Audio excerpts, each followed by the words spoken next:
ನಮಸ್ಕಾರ. 5 ದಿನದ ಹಿಂದೆ ಒಂದು ಪಂಚರಾಜ್ಯಗಳ ಒಂದು ಚುನಾವಣೆ ನಡೆಯಿತು. ಈ ಒಂದು ಪಂಚರಾಜ್ಯಗಳ ಚುನಾವಣೆಯಲ್ಲಿ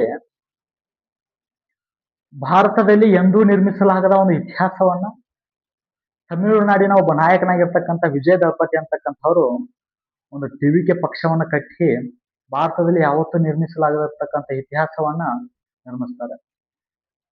ಸ್ಪಷ್ಟ ಬಹುಮತವನ್ನು ಸಹಿತ ಪಡೆಯುತ್ತಾರೆ. ಪಡೆದು ಕೆಲವೊಂದಿಷ್ಟು ಪಕ್ಷಗಳ ಜೊತೆ ಮೈತ್ರಿಯನ್ನ ಮಾಡಿಕೊಂಡು ಒಂದು ಸರ್ಕಾರವನ್ನು ರಚಿಸ್ತಾರೆ. ಈ ಸರ್ಕಾರವನ್ನು ರಚಿಸಿದ ನಂತರ ಒಂದು ಅಧಿವೇಶನದಲ್ಲಿ ಒಂದು ವಿಷಯಕ್ಕೆ ಸಂಬಂಧಿಸಿದಂತೆ ಅಥವಾ ಒಂದು ಮಸೂದೆಗೆ ಸಂಬಂಧಿಸಿದಂತೆ ಒಂದು ಮತ ಚಲಾವಣೆ ಒಂದು ಪ್ರಕ್ರಿಯೆ ನಡೀತಾ ಇರ್ತದೆ. ಇದರಲ್ಲಿ ಈ ತಮಿಳುನಾಡಿನಲ್ಲಿ ಡಿಎಂಕೆ ಪಕ್ಷ, ಎಐಡಿಎಂಕೆ ಪಕ್ಷ, ಟಿವಿಕೆ ಪಕ್ಷ ಪ್ರಮುಖವಾದ ಈ 3 ಪಕ್ಷಗಳು. ಈ ಒಂದು ಅಧಿವೇಶನ ನಡೀತಿರ್ತಕ್ಕಂತಹ ಸಂದರ್ಭದಲ್ಲಿ ಎಐಡಿಎಂಕೆಯ ಪಕ್ಷದ ಕೆಲವೊಂದಿಷ್ಟು ನಾಯಕರು ತಾನು ಒಂದು ಪಕ್ಷದ ನಾಯಕನ ಪೂರ್ವಾನುಮತಿ ಇಲ್ಲದೆ ಅಥವಾ ತಾನು ಒಂದು ಪಕ್ಷದ ಒಪ್ಪಿಗೆ ಇಲ್ಲದೆ 25 ಸದಸ್ಯರು ವಿಜಯ ದಳಪತಿಯ ಟಿವಿಕೆ ಪಕ್ಷದ ಪರವಾಗಿ 25 ಸದಸ್ಯರು ಮತವನ್ನ ಚಲಾಯಿಸ್ತಾರೆ. ತನ್ನ ಪಕ್ಷದ ಪೂರ್ವಾನುಮತಿ ಇಲ್ಲದೆ, ತನ್ನ ಪಕ್ಷದ ನಾಯಕನ ಪೂರ್ವಾನುಮತಿ ಇಲ್ಲದೆ ಅಥವಾ ಒಪ್ಪಿಗೆ ಇಲ್ಲದೆ ಮತವನ್ನು ಚಲಾಯಿಸಿದಾಗ ಈ ಒಂದು ಪರಿಸ್ಥಿತಿ ಅಂತಕ್ಕಂಥದ್ದು, ಈ ಒಂದು ವ್ಯವಸ್ಥೆ ಅಂತಕ್ಕಂಥದ್ದು ಪಕ್ಷಾಂತರ ನಿಷೇಧ ಕಾಯ್ದೆಗೆ ಒಳಪಡ್ತದೆ ಅಂತಕ್ಕಂಥ ಒಂದು ಮಾತನ್ನ ನೀವು ಕೇಳಿರಬಹುದು. ಹೌದು, ಹಾಗಾದ್ರೆ ಪಕ್ಷಾಂತರ ನಿಷೇಧ ಕಾಯ್ದೆ ಎಂದರೇನು? ಈ ಪಕ್ಷಾಂತರ ನಿಷೇಧ ಕಾಯ್ದೆ ಅಂತಕ್ಕಂಥದ್ದು ಅಸ್ತಿತ್ವಕ್ಕೆ ಬರಲಿಕ್ಕೆ ಪ್ರಮುಖ ಕಾರಣ ಏನು? ಪಕ್ಷಾಂತರ ನಿಷೇಧ ಕಾಯ್ದೆಯ ಪ್ರಮುಖ ಉದ್ದೇಶಗಳೇನು? ಪಕ್ಷಾಂತರ ನಿಷೇಧ ಕಾಯ್ದೆಯ ಪ್ರಮುಖ ಮುಖ್ಯಾಂಶಗಳೇನು ಅಂತಕ್ಕಂಥದ್ದು. ಮೊದಲನೇದಾಗಿ 1966ರಲ್ಲಿ ಹರಿಯಾಣ ರಾಜ್ಯ ಅಂತಕ್ಕಂಥದ್ದು ಹೊಸ ರಾಜ್ಯವಾಗಿ ಮಾರ್ಪಡ್ತದೆ, ಹೊಸ ರಾಜ್ಯವಾಗಿ ರಚನೆ ಆಗ್ತದೆ. 1966ರಲ್ಲಿ ಹೊಸ ರಾಜ್ಯವಾಗಿ ರಚನೆ ಆಗ್ತದೆ ಮತ್ತು 1967ರಲ್ಲಿ ಹರಿಯಾಣ ರಾಜ್ಯದಲ್ಲಿ ಚುನಾವಣೆಗಳು ಅಂತಕ್ಕಂಥದ್ದು ನಡೀತವೆ. ಈ ಒಂದು ಚುನಾವಣೆಯಲ್ಲಿ ಕಾಂಗ್ರೆಸ್ ಅಭ್ಯರ್ಥಿಯಾಗಿರ್ತಕ್ಕಂಥ ದಯಾಲಾಲ್ ಎಂಬ ಒಬ್ಬ ವ್ಯಕ್ತಿ ಕಾಂಗ್ರೆಸ್ ಅಭ್ಯರ್ಥಿಯವರು ಆಯ್ಕೆಯಾಗಿ ಬರ್ತಾರೆ. ಈ ಕಾಂಗ್ರೆಸ್ ಅಭ್ಯರ್ಥಿ ಆಯ್ಕೆಯಾಗಿ ಬಂದ ನಂತರ ಆಯ್ಕೆಯಾಗಿ ಬಂದ ಪಕ್ಷವನ್ನು ಬಿಟ್ಟು ಮತ್ತೊಂದು ಪಕ್ಷಕ್ಕೆ, ಆ ಪಕ್ಷವನ್ನು ಬಿಟ್ಟು ಇನ್ನೊಂದು ಪಕ್ಷಕ್ಕೆ, ಈ ಪಕ್ಷವನ್ನು ಬಿಟ್ಟು ಮಗದೊಂದು ಪಕ್ಷಕ್ಕೆ, ಇದೇ ರೀತಿ 9 ಗಂಟೆಯಲ್ಲಿ 7 ಪಕ್ಷವನ್ನು ಬದಲಾಯಿಸ್ತಾರೆ. 9 ಗಂಟೆಯಲ್ಲಿ 7 ಪಕ್ಷವನ್ನು ಬದಲಾಯಿಸಿದಂತ ಏಕೈಕ ನಾಯಕ ಯಾರಾದ್ರೆ ಅವರು ದಯಾಲಾಲ್ ಅಂತಕ್ಕಂಥ. ಇದೇ ರೀತಿ 1985ರವರೆಗೂ ಇದೇ ರೀತಿ ಪರಿಸ್ಥಿತಿ. ತಾವು ಆಯ್ಕೆಯಾಗಿ ಬಂದಿರತಕ್ಕಂಥ ಪಕ್ಷವನ್ನು ಬಿಟ್ಟು ಮತ್ತೊಂದು ಪಕ್ಷಕ್ಕೆ ಸೇರುವುದು, ಆ ಪಕ್ಷವನ್ನು ಬಿಟ್ಟು ಮತ್ತೊಂದು ಪಕ್ಷಕ್ಕೆ ಸೇರುವಂತ ಒಂದು ವ್ಯವಸ್ಥೆ ಈ ಗಯಾಲಾಲ್ ಹಯಾಲಾಲ್ ಎಂಬಂತ ಒಂದು ರೀತಿಯಲ್ಲಿ ಒಂದು ಪಕ್ಷಾಂತರಗೊಳ್ಳುವಿಕೆ ಅಂತಕ್ಕಂಥದ್ದು ನಡೀತಾ ಇರ್ತದೆ.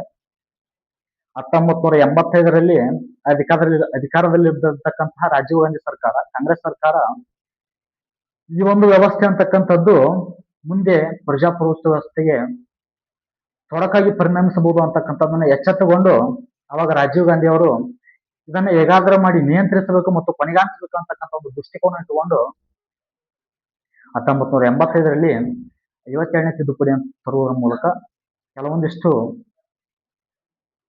ನಿಯಮಗಳನ್ನ ಪಕ್ಷಾಂತರ ನಿಷೇಧ ಕಾಯ್ದೆಯಲ್ಲಿ ಒಳಪಡಿಸುವ ಮೂಲಕ ಒಂದು ಪಕ್ಷಾಂತರ ನಿಷೇಧ ಕಾಯ್ದೆಯನ್ನು ಅಸ್ತಿತ್ವಕ್ಕೆ ತರ್ತಾರೆ. ಈ ಪಕ್ಷಾಂತರ ಕಾಯ್ದೆಯ ಮುಖ್ಯಾಂಶಗಳೇನು ಅಂತಕ್ಕಂಥದ್ದು ಮೊದಲನೇದಾಗಿ 1985ರಲ್ಲಿ 52ನೇ ತಿದ್ದುಪಡಿಯ ಮೂಲಕ ಈ ಪಕ್ಷಾಂತರ ನಿಷೇಧ ಕಾಯ್ದೆ ಅಂತಕ್ಕಂಥದ್ದು ಅಸ್ತಿತ್ವಕ್ಕೆ ಬರ್ತದೆ. ಇದರ ಮುಖ್ಯಾಂಶಗಳೇನಪ್ಪಾ ಅಂತಂದ್ರೆ, ಮೊದಲನೇದಾಗಿ ಯಾವುದೇ ಒಂದು ಪಕ್ಷದಿಂದ ಆಯ್ಕೆಯಾಗಿ ಬಂದಿರತಕ್ಕಂಥ ನಾಯಕ ತನ್ನ ಸ್ವಇಚ್ಛೆಯಿಂದ ಆ ಒಂದು ಪಕ್ಷವನ್ನು ತ್ಯಜಿಸಿ ಮತ್ತೊಂದು ಪಕ್ಷಕ್ಕೆ ಸೇರಿಕೊಂಡರೆ ಆಗ ಆ ಒಂದು ಪಕ್ಷದ ಸದಸ್ಯ ಅಂತಕ್ಕಂಥವನು ತನ್ನ ಸದಸ್ಯತ್ವವನ್ನು ಕಳೆದುಕೊಳ್ತಾನೆ. ಎರಡನೇದಾಗಿ ತನ್ನ ಒಂದು ಪಕ್ಷದ ಪೂರ್ವಾನುಮತಿ ಇಲ್ಲದೆ ಪಕ್ಷದ ವಿಪ್ಪನ್ನು ಉಲ್ಲಂಘಿಸಿ ಮತವನ್ನು ಚಲಾಯಿಸಿದಾಗ ಆಗಲೂ ಸಹಿತ ತನ್ನ ಸದಸ್ಯತ್ವವನ್ನು ಕಳೆದುಕೊಳ್ತಾನೆ. ಮೂರನೇದಾಗಿ ತಾನು ಆಯ್ಕೆಯಾಗಿ ಬಂದಿರತಕ್ಕಂಥ ಒಬ್ಬ ಪಕ್ಷದ ನಾಯಕ ತಾನು ಆಯ್ಕೆಯಾಗಿ ಬಂದಿರತಕ್ಕಂತಹ ಪಕ್ಷವನ್ನು ತೊರೆದು ತಾನು ಆಯ್ಕೆಯಾಗಿ ಬಂದಿರತಕ್ಕಂಥ ಪಕ್ಷದ ನಾಯಕನ ಅನುಮತಿ ಇಲ್ಲದೆ ಅಥವಾ ಪೂರ್ವಾನುಮತಿ ಇಲ್ಲದೆ ಮತವನ್ನು ಚಲಾಯಿಸತಕ್ಕಂಥ ಪ್ರಕ್ರಿಯೆ, ಇದರಲ್ಲಿ ಸಹಿತ ತನ್ನ ಸದಸ್ಯತ್ವವನ್ನು ಕಳೆದುಕೊಳ್ತಾನೆ. ಅದೇ ರೀತಿಯಾಗಿ ಒಂದು ಪಕ್ಷಕ್ಕೆ ಸೇರಿರ್ತಕ್ಕಂಥ ನಾಯಕರಲ್ಲಿ ಒಂದು ಪಕ್ಷದ ಪೈಕಿ ಅದರಲ್ಲಿರ್ತಕ್ಕಂಥ 1/3 ಸದಸ್ಯರು ಆ ಪಕ್ಷ 1/3 ಸದಸ್ಯರು ಮತ್ತೊಂದು ಪಕ್ಷಕ್ಕೆ ಪಕ್ಷಾಂತರಗೊಂಡರೆ ಆಗಲೂ ಸಹಿತ ತಮ್ಮ ಸದಸ್ಯತ್ವವನ್ನು ಕಳೆದುಕೊಳ್ತಾರೆ. ಅದೇ ರೀತಿಯಾಗಿ ಈ ಪಕ್ಷಾಂತರ ನಿಷೇಧ ಕಾಯ್ದೆಗೆ ಒಳಪಟ್ಟಿರ್ತಕ್ಕಂತಹ ಸದಸ್ಯರು ಯಾವುದೇ ಒಂದು ಮಂತ್ರಿ ಹುದ್ದೆ ಆಗಲಿ ಅಥವಾ ಯಾವುದೇ ಒಂದು ಲಾಭದಾಯಕ ಹುದ್ದೆಗಳನ್ನಾಗಲಿ ಸ್ವೀಕರಿಸುವಂತಿಲ್ಲ. ಮತ್ತು ಈ ಒಂದು ಪಕ್ಷಾಂತರ ನಿಷೇಧ ಕಾಯ್ದೆ ಯಾವುದು ಈ ವ್ಯಕ್ತಿ ಪಕ್ಷಾಂತರ ನಿಷೇಧ ಕಾಯ್ದೆಗೆ ಒಳಪಟ್ಟಿದ್ದಾನೆ, ಈ ವ್ಯಕ್ತಿಯ ಒಂದು ಸದಸ್ಯತ್ವವನ್ನು ಅನರ್ಹಗೊಳಿಸಬೇಕು ಅಂತಕ್ಕಂಥ ಪ್ರಮುಖ ಅಧಿಕಾರ ಅಂತಕ್ಕಂಥದ್ದು ಆ ಒಂದು ಲೋಕಸಭೆಯಾಗಿರ್ಬೋದು ಅಥವಾ ವಿಧಾನಸಭೆಯಲ್ಲಿ ಇರ್ತಕ್ಕಂಥ ಸಭಾಪತಿಯವರ ಕೈಯಲ್ಲಿರ್ತದೆ. ಈಗ ಒಂದು ಪಕ್ಷದಿಂದ ಆಯ್ಕೆಯಾಗಿ ಬಂದಿರ್ತಾರೆ, ಇಂಡಿಪೆಂಡೆಂಟ್ ಆಗಿ ಪಕ್ಷದಿಂದ ಬಿಟ್ಟು ಒಂದು ಇಂಡಿಪೆಂಡೆಂಟ್ ಆಗಿ ಆಯ್ಕೆಯಾಗಿ ಬಂದಿರತಕ್ಕಂಥ ನಾಯಕ ನಂತರ ಒಂದು ಪಕ್ಷಕ್ಕೆ ಸೇರಿಕೊಂಡಾಗ ಆಗಲೂ ಸಹಿತ ತನ್ನ ಒಂದು ಸದಸ್ಯತ್ವವನ್ನು ಕಳೆದುಕೊಳ್ತಾನೆ. ಇದಿಷ್ಟು ಇವತ್ತಿನ ಪಕ್ಷಾಂತರ ನಿಷೇಧ ಕಾಯ್ದೆಯ ಒಂದು ಮುಖ್ಯಾಂಶಗಳಾಗಿರ್ತವೆ. ನಂತರ 1991ರಲ್ಲಿ ಮತ್ತೊಂದು ತಿದ್ದುಪಡಿಯನ್ನು ಮಾಡುವುದರ ಮೂಲಕ ಕೆಲವೊಂದಿಷ್ಟು ನಿಯಮಾವಳಿಗಳನ್ನ ಸೇರಿಸ್ತಾರೆ. ಆ ನಿಯಮಾವಳಿಗಳೇನು, ಆ ಸೇರಿಸಿರ್ತಕ್ಕಂಥ ನಿಯಮಾವಳಿಗಳೇನು ಅಂತಕ್ಕಂಥದ್ದನ್ನ ಮುಂದಿನ ಒಂದು ವಿಡಿಯೋದಲ್ಲಿ ತಿಳ್ಕೊಳ್ಳೋಣ ಅಂತ ಹೇಳ್ತಾ ಇಲ್ಲಿಗೆ ಒಂದು ವಿಡಿಯೋವನ್ನು ಮುಗಿಸ್ತೇನೆ. ಧನ್ಯವಾದಗಳು.